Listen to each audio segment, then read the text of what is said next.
tinatawagan naman natin ang magbibigay ng message of support, our Honorable former Commissioner Yusuf Y. Mando. Takbir! علم يعلينا يوصلنا نحو العلياء ويرفعنا حديث يروي وشريعة ربي مرتعنا قرآن وحديث يروي وشريعة ربي مرتعنا فيه قد زانت للدنيا وسموا حبا قصد. Assalamualaikum warahmatullahi ta'ala wabarakatuh. Magandang araw po sa atin lahat, sa ating butihing kapitan, si Chairman Nichel Mercado, Sir. Salamat sa pagpaunlak at pagbibigay ng pagkakataon para sa atin mga kapatid na Muslim dito sa inyong hall. Sa ating kapatid na si mahal na Chairman ng Imam Council of the Philippines, Colonel Ames Moksir, sa atin mga panauhin, tagapagsalita, sa ating mga organizer, sa iba't ibang mga participants nandito ngayon, isang malaking opportunity po ang ibinigay sa atin ng Allah. Kaya marapat papurihin natin ang dakilang tagapaglikha sa pagkakataong ito, magbuklod-buklod ang kapatiran upang paghandaan ang pagdating ng buwan ng Ramadan. Para sa kaalaman ng atin mga kapatid na hindi Muslim, ang mga Muslim po ay taliwas sa paniniwala ng iba. Hindi po takot sa Ramadan ang mga Muslim dahil mag-ayuno. Bagkus, ito po ang dahilan kung bakit ang Muslim world ay nagdiriwang upang salubungin ang dakilang mabiyayang buwan ng Allah. Kaya po isang malaking pagkakataon ang maging bahagi ng programang ito sa araw na ito, kasama ang aking pamilya at kasama ang lahat ng mga sumusubaybay ng live sa programang ginagawa natin dito. Kaya maliban sa message of support, gusto ko rin i-contribute ang kunting paalaala sa atin lahat. Hindi po basta-basta ang mag-organisa ng isang istiqbal Ramadan. Hindi biro ang mag-organize, magpuyat, maghanda, gumastos, mag-abala, at ang energy at higit sa lahat ay yung stress na dinadanas ng atin mga kapatid na pinamumunuan si Brother Ibrahim Pasawilan Usman at ang kanyang may bahay na si Sister Norhati. Kitang-kita namin po ang inyong pagsumikap upang mabuo ang pagtitipon na ito. Hindi alintana ang hirap, ang challenge na dinadanas ninyo. Pero dahil sa kaluguran ng Allah at upang magkaroon ng pagkakataon, makasama kayong lahat upang paghandaan ang pagsapit ng buwan ng Ramadan. Muntik mutan ng isang napakasipag na kapatid na walang pahinga, si Sister Siti Alea. Nandyan po. Maraming salamat po sa inyong pagsumikap upang mabuo at mapagtagumpayan natin ang pagtitipon na ito. Pagpuproceed lang po ako sa aking paksa dahil gusto ko po i-remind sa atin dalawa. Minsan sa enthusiasm na pumasok sa isip natin, nakalimutan na natin ang pinakadiwa kung bakit kailangan natin magtipon-tipon o mag-istiqbal Ramadan. Nakalimutan na rin natin minsan kung ano ba ang dahilan kung bakit kailangan natin pagsikapan, matutunan ang pagsagawa natin ng mga ibada o pagsamba sa loob ng buwan ng Ramadan. Ito po ay para sa paghahanda sa araw ng paghuhukom. Dahil alam po natin at i-remind natin sa atin mga kasama sa ating sarili, ang layunin natin ay ang paraiso ng Allah. Dapat po maalaala natin ang tunay na layunin ng pagtitipon na ito upang makamit natin ang tagumpay sa paraiso. Sapagkat sa mundong ito, hindi po natin makakamit ang tunay na tagumpay. Doon po sa kabilang buhay ang tagumpay ng mga taong may pananampalataya sa Allah. Kaya gusto ko i-remind sa aking sarili, kung bakit kailangan natin mag-attend ng mga seminar, ng mga symposium, nakalimutan natin bigkasin ang paraiso. Dahil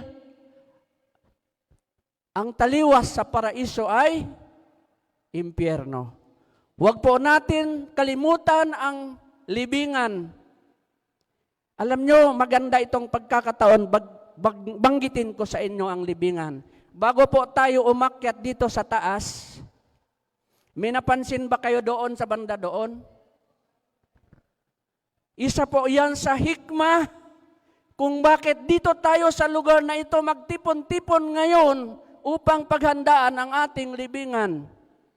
Ang ating pagpanaw, kagaya ng nangyari doon sa isang kapatid na nakikita natin nakahimlay, nakaburol.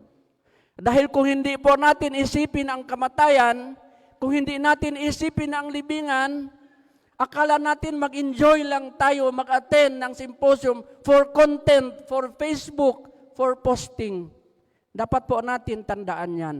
Ang kamatayan, ang libingan, ang kabilang buhay, tanging sarili natin lamang po ang makakapagsalba sa pamamagitan ng ating ginagawa dito sa buwan ng Ramadan na ito.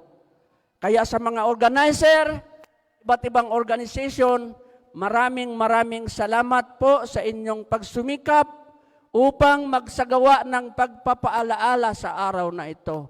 Bibiyayaan po kayo ng Allah, tatanggapin ang inyong ibadah. Bago ko makalimutan, i-check po natin ang atin mga niyat, yung intensyon. Dapat lahat po yan ay for the sake of Allah. Lahat ang ginagawa natin for the sake of Allah, magkakaroon ng gantimpala mula sa Allah. Hindi yung pagpapasikat, pagpapakilala, maraming kaibigan, maraming nakakita, nagtatalim, istikbal. Allah po ang dapat natin i-please. Dapat ang Allah ang malugod sa atin lahat para hindi sayang yung pagod, yung pamasahe, yung effort. Nawa po ay makamit natin ang biyaya ng araw na ito. Kung isa sa mga katabi ninyo nagsasalita, habang nagsasalita ang mga lecturer natin, i-remind ninyo po, mamaya na yan, unahin natin ang pakikinig. Dahil meron tayong mga kasama sa bahay, hindi nakasama rito. Yan naman po ang role ninyo. Kung anong natutunan natin dito, ibahagi natin doon sa mga kapamilya natin sa bahay. Tandaan po natin yan ha. Hindi ako nakakapag-lecture sa inyo, pero munting paalaala sa atin. Ibahagi ninyo sa Facebook kung anong natutunan ninyo rito, hindi lang yung picture. Ibahagi ninyo sa kasama ninyo sa bahay kung anong dapat nilang gagawin sa buwan ng Ramadan at sa mga darating pang araw pagkatapos ng Ramadan. Dahil ang Ramadan ay pagtitraining lamang natin para sa buong taon sa ating buhay. Muli po, sana itanggapin ng Allah sa atin ang ating ibadah, ang ating pagsamba, at lahat ng atin mabubuting gawa. Dahil yon po ang tanging layunin is to please Allah. We are doing everything not for anything else, but for the sake and for the pleasure of Allah. Maraming salamat po, nawa ay patawarin tayo ng Allah sa atin mga pagkukulang at tanggapin niya ang ating ibadah. Allahumma balligh na Ramadan. Panalangin pa rin natin na maabot natin ang Ramadan at makapagsagawa pa rin tayo ng mga ibadah para sa kanyang kaluguran, para makapasok tayo sa kanyang paraiso, insyaAllah. Willing ba tayo pumasok sa paraiso? Alhamdulillah. Wassalamu alaikum warahmatullahi ta'ala wabarakatuh. Maraming salamat sa ating MC. Napakagandang pagpapaliwanag at magagabayan tayo ng ating MC. Thank you, brother. Salamat. Jazakallah. So inshallah po, jazakallah khairan po Honorable Yusuf Mando sa iyong napakagandang pagbibigay sa amin ng paalala, nakaka-inspired ang mga ganong mga paalala para sa ating lahat. So inshallah, amin pong tinatawagan ulit, inshallah, syempre ang aming butihing Yusuf Mando, Brother Asgar Haji Salik, Ibrahim P. Osman. Inshallah, baka po pwede po tayo dito sa harapan.